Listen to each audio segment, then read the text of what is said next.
जायका आ जाएगा।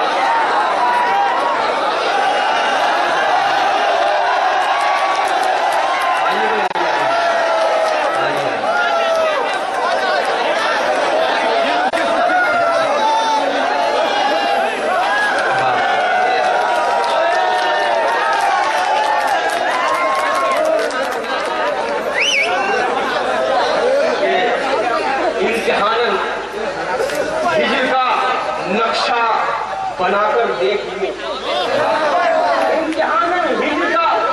नक्शा बनाकर देख लूं, उससे कुछ दिन के लिए अब दूर जाकर देख लूं।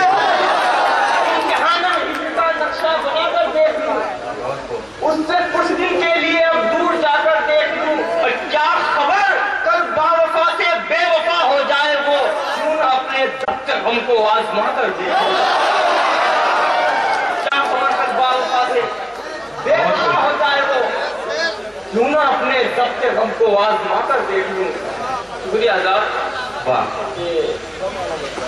दर्द फुरकत क्या बला है, ये खुलासा हो गया।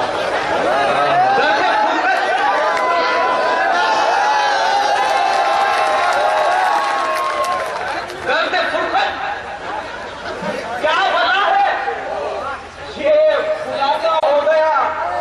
दूर रहकर मुझसे देखो चांद आधा हो गया।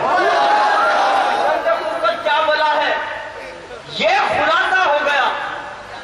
दूर रहकर मुझसे देखो चांद आधा हो गया। और तुम तो मेरे सर पे तोहमत रख के रुखसत हो गए। लम्हा लम्हा रात दिन मेरा तो मरना हो गया। मेरे सर पे तोहमत रख के रुखसत हो गए। लम्हा लम्हा रात दिन मेरा तो मरना हो गया। ये हर एक रुख से रुखे अनवर वो अपना देखते होंगे। हर एक रुख से रुखे अनवर वो अपना देखते होंगे। परेशान बस इसी आदत से उनकी आईने होंगे। क्या कहने, यकीनन रहमतें दाखिल वहां पर हो गई होंगी। फकीरों की सदा पे जिनके दरवाजे खुले होंगे। क्या कहने भाई। मुज़फ़्फ़र नकवी साहब अभी आपसे मुखातिब थे और अपनी शायरी से, अपने अंदाज से, अपने लबो लहजे से आपको मुतासिर कर रहे थे। आपने नवीद अंजुम साहब को देखा, हमने बहुत पढ़ा है, आप सुना भी है कि शायरी पूरे जिगर सर्फ करने का नाम है। तो आज अंदाज़ा हुआ कि वाकई पूरे जिगर जलाना होता है। तभी तो आप देखिए कि नवीद साहब की क्या हालत थी। इसी हालत में कोई शायर अच्छी शायरी कर सकता है। बहरहाल नवीद अंजुम साहब का जो लहजा था वो उनको दूसरे शायरों से मुख्तलिफ कर रहा था। देखिए, एहसासात वही हैं, तजर्बात वही हैं, जज्बे भी वही हैं जो सदियों पुराने तजर्बात हैं, लेकिन शायर का अपना लबो लहजा उसे मुख्तलिफ कर देता है। आज का शायर शेर कहता है कि उसने मिलने की जो तारीख मुकर्रर कर दी, मैंने दिन भर में कई बार कैलेंडर देखा।